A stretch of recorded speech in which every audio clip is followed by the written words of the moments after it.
खीर वारो रोज बेचारो दर दर खीर पुॼाए ॾिसंदा। अरे पुट हेॾा त अच, हेॾा अच, हेॾा अच। मूंखे सुञातई? न कोन थो सुञाणिया तोखे। केरा नंढे लाइ त हेॾी पोटी कंदे हेॾी ख़बर न आहे अलाए काथों ईंदी आई।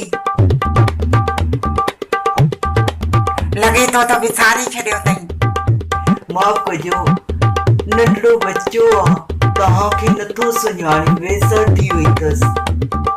अरे इकबाल भाउ इनखे छॾ, मां तुंहिंजे लाइ खीर आंदो आहे सान जो, अचे वठ।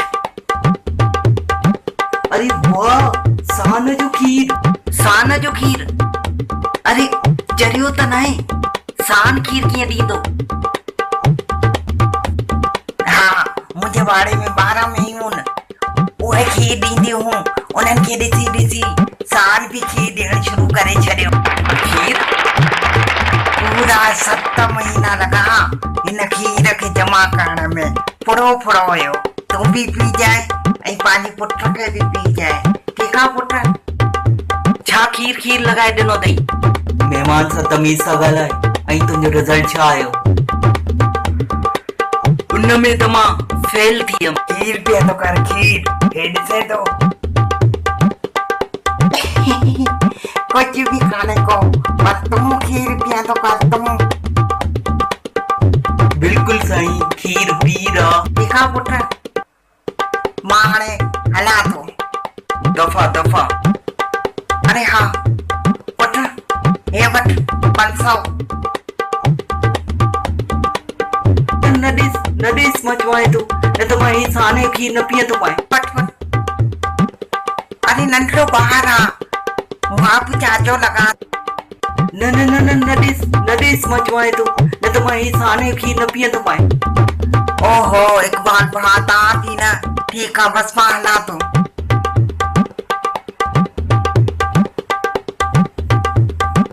वो ख़र्ची पोइ ॾे मूंखे, त तूं हुनखे छो झलियो? 500 रुपया पराए घरां मिली पवनि।